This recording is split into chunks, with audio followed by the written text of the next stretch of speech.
Hey everyone, it is LSID932 on YouTube. Thank you for joining me on my channel. I hope you had a wonderful holiday season with your family. And if you don't, celebrate the holidays, I hope that you have had a restful December. So I know I promised I promised this recap and review a while ago, but the holidays got involved. The schedule got changed, and finally I can get to the recap and review of Carry On. I have to say, I did just watch it, and so it's fresh in my memory, and I'm really excited. And I'm wearing my Christmas sweater because, like Die Hard was during the Christmas season, I more see it as a Christmas movie. As with Carry On is happening during the holiday rush hour or travel rush hour at LAX airport, I consider it a Christmas movie. What are your thoughts? Do you consider these movies Christmas movies, or they just happen to be filmed during Christmas time? Let me know your thoughts. So let's get into it. We start off with one of the stars of the show, which we don't know who it is at first, but he is the Traveler. The Traveler, as described, is a ruthless mercenary who blackmails our star to deliver a dangerous package. Okay? So, this dangerous package can unalive several people. It is part of chemical, how can I say it so YouTube doesn't challenge me? Chemical unaliving of mass quantities of people. So he is talking to this older gentleman who is in his large greenhouse growing all types of stuff for sale. And he's told to be ties to the Russian bravata. So his nephew is also there. So our traveler, we don't know who he is yet, he is covered up. He is talking to the guy saying, hey, do you have what I need? I need to get it through the airport. He's like, yeah, but the prices have doubled. So the guy gives him the money, and the nephew brings in the car keys. And just as the guy is touching the money, he falls over and passes away. His nephew comes in, and our traveler, pow pow, handles the nephew, then lights the whole greenhouse on fire. He takes the car keys and he leaves. I'm like, wait a minute, he didn't take the money. He didn't take the money back. Was it fake money, or does he just not care about money? My thought is that the money was coated in something, and that is what took the guy out. But I'm getting ahead of myself.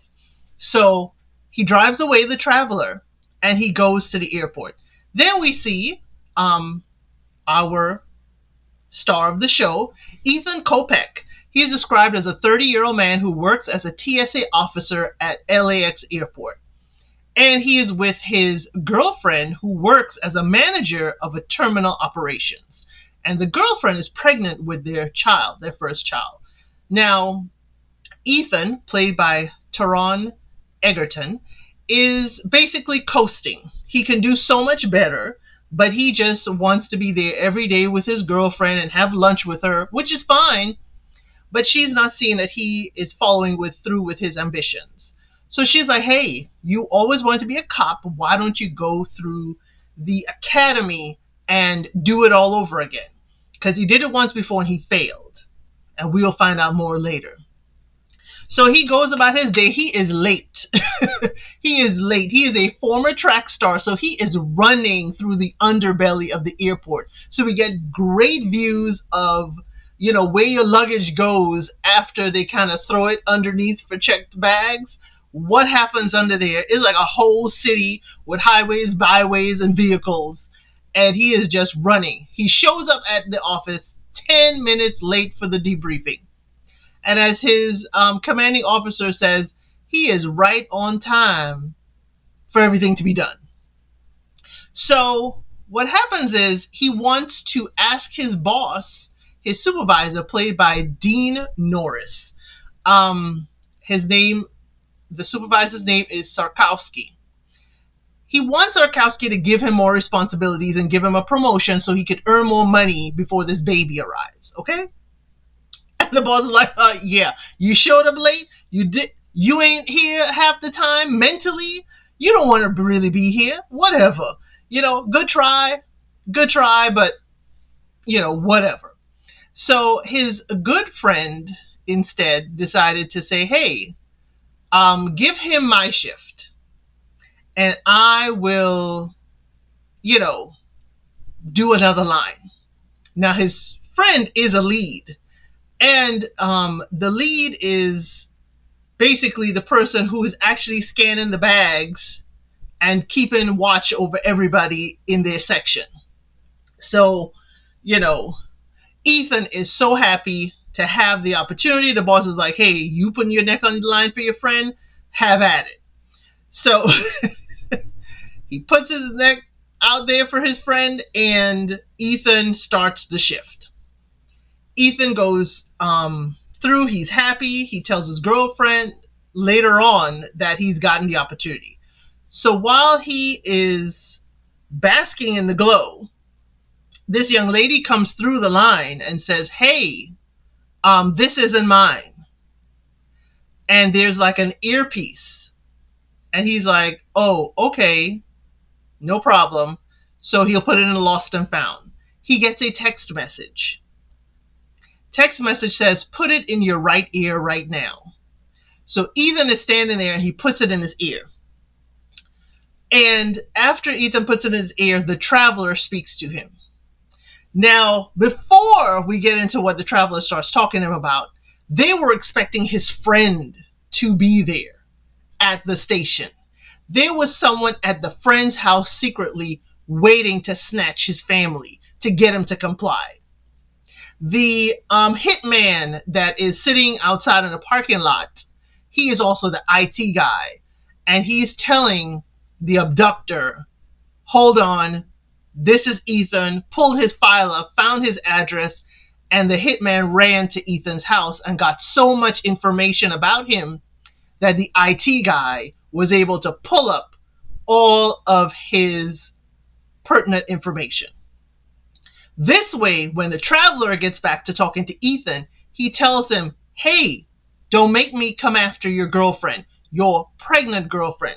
And yeah, I saw that you failed to go through the academy. And yeah, your dad is what now? He isn't a cop. He's a what? He was security, but he never made it higher. He is an Uber driver now. He laid out Ethan's whole life in that earpiece to tell him to comply. Make sure you do what I ask you to do. Ethan is shocked. Ethan is like deer in the headlights. He doesn't know what to do. He tries to dial 911, and they have put in the security cameras, and they can see what he's doing. And they see that his phone is in his hand just underneath. So the traveler is telling him in real time, hang up that call, because the hitman in the parking lot controlling the cameras zoomed in on him and saw what he was doing and related to the traveler. I mean, it is just so many moving parts. Ethan is just like stunned. Ethan goes, and as he's told, to lock his phone up. Then he tries to use his smartwatch to send a text. They also see that. One of the colleagues is like, Ethan, you acting strange. Please, stop. So the traveler's like, you need to comply, telling Ethan, you need to do what I tell you. So let's pause there. Now we have an LAPD detective, Eleanor Cole. Eleanor is played by Danielle Deadweiler. She goes to the scene of the arson where the traveler came from, and she is looking through the evidence and saw that the watch that the person was wearing had a wire in it. It's a wire. He was under surveillance by some federal bureau.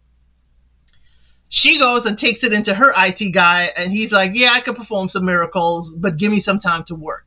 Now, it's damaged, but it is not damaged beyond repair. She gets information that something is going on at the airport. She relays it to her commanding officer. He's like, girl, it's Christmas Eve. I'm trying to go see my family, have dinner, and relax. Don't be bringing this whole, the airport need to be shut down. Something's going to happen at the airport to me. He don't want to hear it. He is like, I am blissful in my ignorance. Leave it alone. So they give us this impression that she is this, detective who is just looking for a big case. That's the impression they leave. So she's like, hey, I already made a call down to one of those 3-letter agencies, and they're sending someone over. And we see a guy in a suit come over. He comes over and says, hey, since I'm down here, let me talk to her, let me see her. And she relays the information, and he says he is Detective Alcott. Okay? Or Aldot. So with that, it's Alcott, Agent Alcott. And they decide they're going to the airport because someone came and said, hey, we have a 911 call that was dropped, and it was made by a TSA agent. So she's like, hey, Captain, I'm sorry, we got to go. I was like, girl, yes, follow your gut. So going back to Ethan and the Traveler. The Traveler, we find out, is played by Jason Bateman. Now, why I love this casting is because Jason Bateman is usually the good guy. He's usually the sweet neighbor next door. Or if he plays a bad guy, it's kind of like a, mysterious bad guy. He does little bad things. But this is an all-out bad traveler, a ruthless mercenary, as they say in the details of the show. He tells Ethan, hey, you warn your girlfriend, you tell anyone, and she gets harmed. So Ethan finds a way to get to his girlfriend, okay? Ethan decides to run to his girlfriend and talk to her, and the sniper ends up showing him a red dot on her, and he has to walk back and walk away. The Traveler's like, Ethan, you can't do this. You have to listen. You have to do what I tell you. So he goes, he can't talk to her or say a word, so she's mad at him because he hasn't been returning her phone calls. Ethan wrote a note on a passenger's baggage boarding pass, and he passes it on to the lead LAPD detective or LAPD cop for the airport. He's a supervisor. So he is, how can I say it? The cop does everything right. He looks at Ethan, he takes the boarding pass, and he walks away. And he reads the note, and they realize that the cop later on, that because of the way Ethan was looking at him, like expecting him to do something, they knew he passed a message. And the Traveler bumped into the detective, or the cop rather. He bumped into him and scratched him, and the guy fell over with a heart attack. So now it's mass chaos. Ethan is told, you just gave up information, so now you have to suffer the consequences. And he is shook. He is shook. But he's not so shook that he isn't doing nothing about it. Let's go back to Detective Eleanor Cole. She is in the car with Agent Alcott. She gets a call from her IT guy like, hey, we got a call and this dude is coming down here to see you. He's on his way. She's like, oh, okay, cool. What is his name? He's like, yeah, it's an Agent Alcott. And she's like, oh, okay, that's really cool. Just let anyone who's looking for me, let them know I'm in a car right now heading to the airport with Agent Alcott. And the guy on the phone is like, wait a minute, that doesn't make any sense. She hangs up. So now we know she's in a car with a fake Agent Alcott. This gets deeper, y'all. They went all the way to the police office and impersonated an agent. She now, though there are a few things that they're doing that's a little bit wacky to me, real wacky. She pulls her weapon out on him and he is driving the vehicle. Why would you do that? Why would you do that?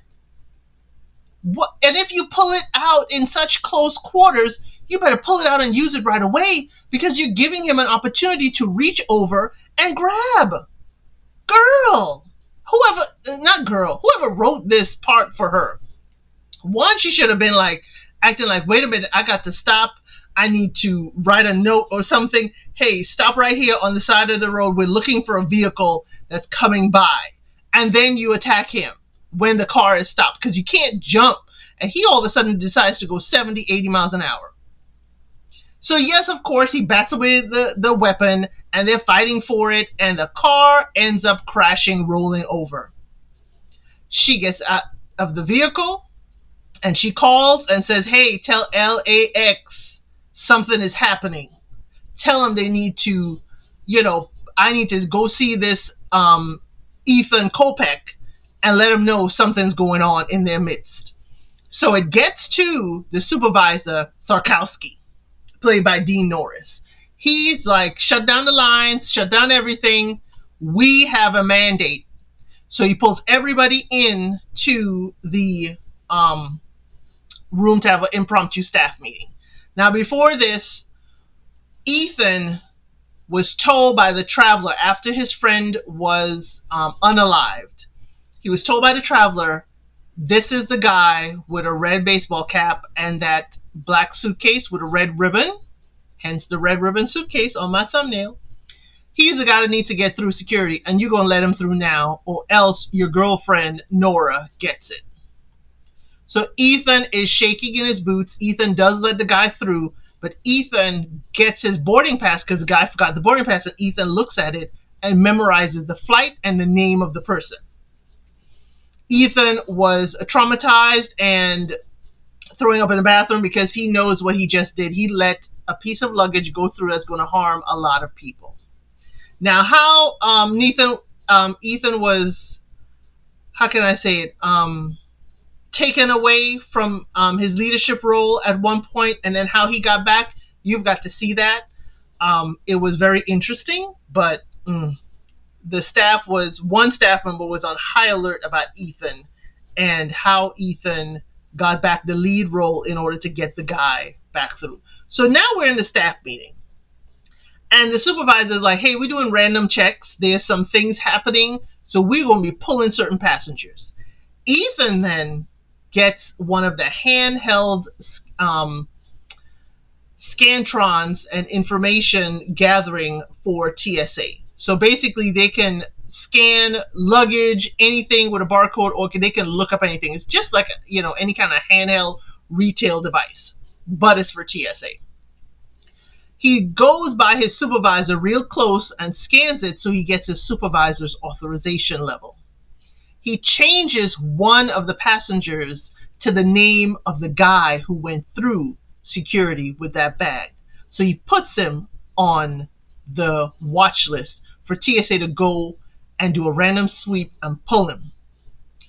So when security comes out and says all the names, and the traveler hears his guy's name is on it, he's like, Ethan, what's going on? Ethan's like, I don't know, because Ethan didn't say anything because the traveler, he still has the earpiece. The traveler can hear him. He's in the staff room, which has no cameras, so they can't see him.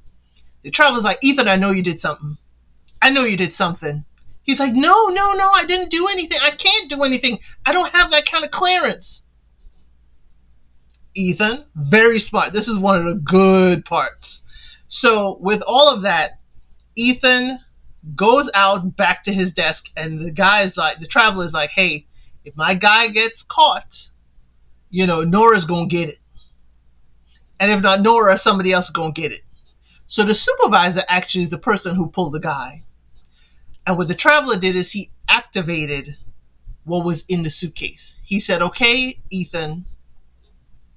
They met up in the bathroom while Ethan was dry heaving about the whole situation.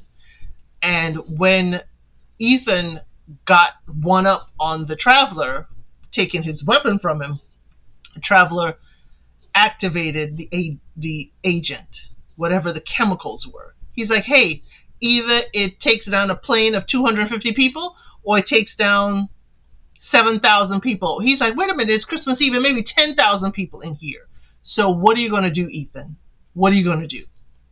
So Ethan goes into the room with the supervisor and the guy, and while Ethan comes in and he pulls the pow on his supervisor, the guy tells him, handle your supervisor. And Ethan's like, no, he couldn't. He had a good relationship with Sarkowski and he just couldn't. But the traveler apparently tells the other guy to handle the supervisor, which he does. Ethan starts grabbing the passenger. Like, what the hell is wrong with you? And the passenger's like, they have my husband. They're making me do this too. So Ethan realizes that the passenger is just like him. Just like him.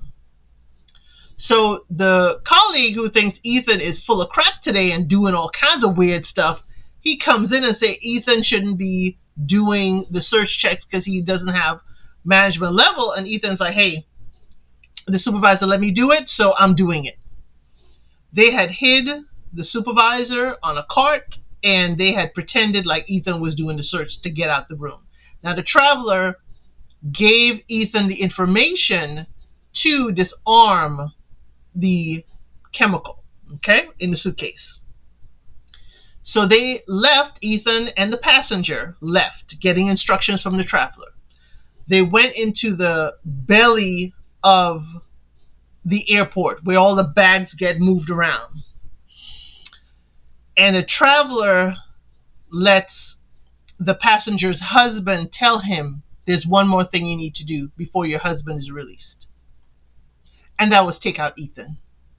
Ethan, though, while walking, looks in the beveled mirror and sees the guy pull out weaponry. And he ducks. And he runs. And of course, Ethan knows down here. This is Ethan's workplace. He knows all the avenues, entrances, exits, and how to get away. And Ethan, unfortunately, had to, protect himself. So the passenger perished. Okay? While the passenger perished, Ethan has the suitcase.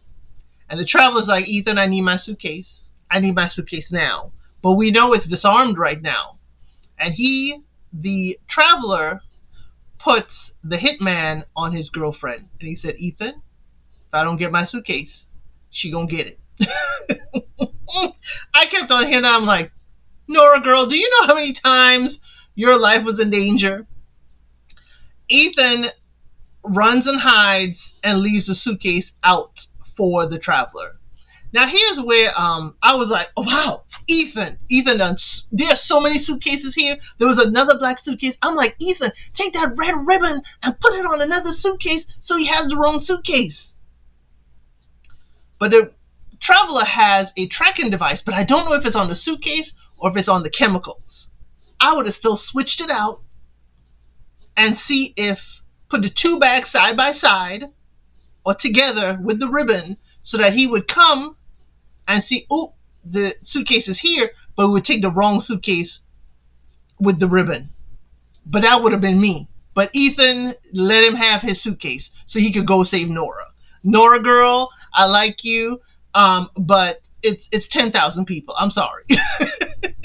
But Nora has her own run-in because Ethan sends her a text message that says, hey, no, he sends his colleague, who is an up-and-coming rapper, a text message to get to Nora and say, hey, watch out for this Freddie. And he's like, I don't know what the message is, but he said something. And Nora sees the hitman's van come up. It's like Freddie's Plumbing or something like that. Freddie Teddy's Plumbing. And Nora catches it. And she runs. And the colleague tries to stop the hitman from getting Nora. And he gets hurt. He doesn't perish, but he gets hurt. Nora runs into the parking lot, and I'm like, girl, why are you running in the parking lot? But she tried to get to security, which is LAPD in the parking lot. Meanwhile, let's go back to Detective Eleanor Cole. She gets into the airport.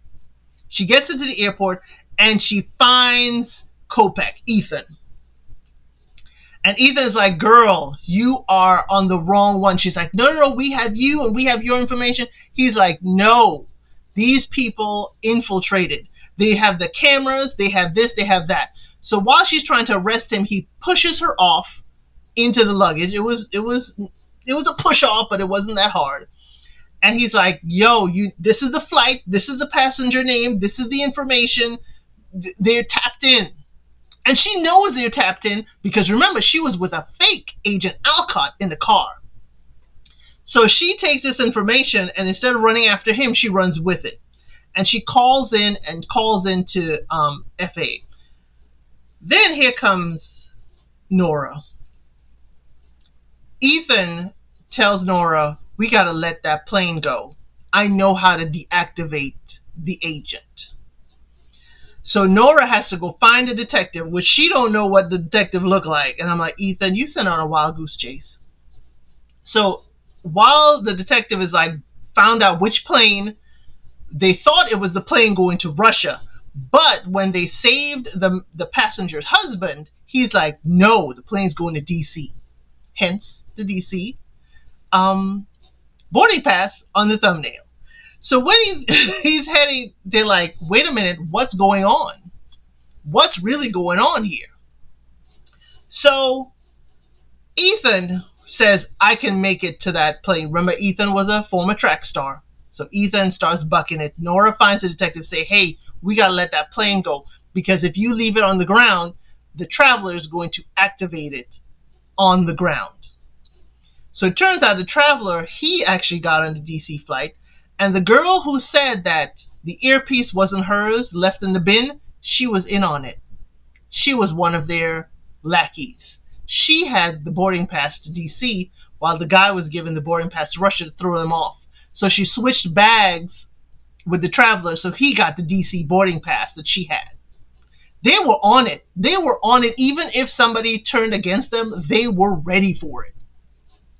So here goes the detective continuing and say, let the plane go. Ethan gets a vehicle. Now here's another part I don't believe. I don't believe those vehicles that have the belt to take the luggage up into the plane. I don't believe those vehicles are really that fast. Because Ethan caught up with the plane heading straight for the runway. And he climbed up into the belly of the plane. And while the Traveler is like, what's going on? And the captain is saying a message. All of a sudden the captain's like, hey, we've been cleared to take off. And they start and they take off. Ethan finds the suitcase because he's looking for a black suitcase with a red ribbon. He finds it and he disables some mechanism in it. And I think it is the remote start. And the Traveler picks up on it and he gets into the belly of the plane with the luggage. And he's like, Ethan, I know it's you. Ethan has already opened the suitcase. He dismantled something. We don't know what Ethan did. And the Traveler is like, hey, don't make me do this. And the Traveler takes out his weapon and one pow on Ethan in his leg. Ethan now is like, he's berating Ethan, say, Ethan, this is why you'll never make a cop, you'll never do. And Ethan's like, you want to know why I failed? Do you want to know the reason why I failed? He said, the reason why I failed is that I failed a lie detector. And he's like, I failed because they asked me, have you seen a crime that you didn't report? And he lied.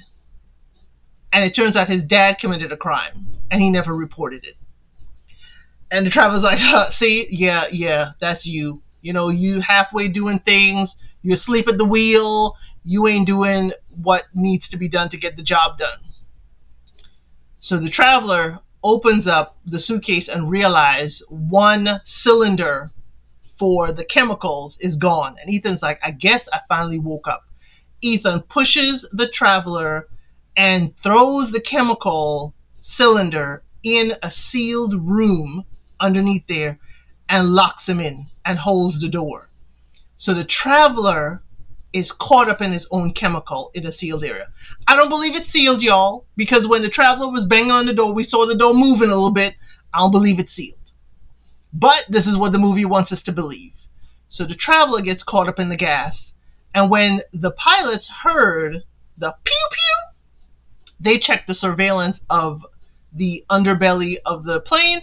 And they're like, hey, we got a situation. We're going back to LAX. And they landed in LAX, and Ethan and Nora were reunited. The detective was also there, and she congratulated Ethan on his instincts and actually diffused the situation. And then she takes over. She's like, hey, we need folks to clean up these chemicals. We need to get these passengers off of the airplane. And we close out with, it's like months later, next Christmas, actually. Ethan has a baby strapped to his chest. He and Nora are heading on vacation through the same terminal he used to work. And how do we know he used to work that terminal? Because when Ethan was going through security, he forgot to take something out of his pocket. And when he tosses it into the luggage bin, it turns out to be a LAPD detective shield. Ethan finally had his dream and made detective. That is the end of the movie, y'all. It was thrills, it was spills, and I hope you enjoyed it as much as I did. There were parts I didn't believe. I know it was for movies, but what I did appreciate is the cast was a bunch of heavyweights. It was a lot of people you would recognize from other movies. And I love that Taron Egerton is not being typecasted as the Kingsman, the kind of British spy. This was a great segue for him to be able to be an action star in maybe unconventional things or even a remake. This could have been a remake of, let's say, a Die Hard or anything else. But I see it as it can stand on its own. It can go further and do other things. Because now he's in LAPD. It could be that somebody's coming after him because he stopped what they were trying to do. Let me know your thoughts below. Please like, share, subscribe, comment below. And please let me know any other movies you would like me to recap. See you on the next one. Thank you for watching. Please like, share, and subscribe to the channel.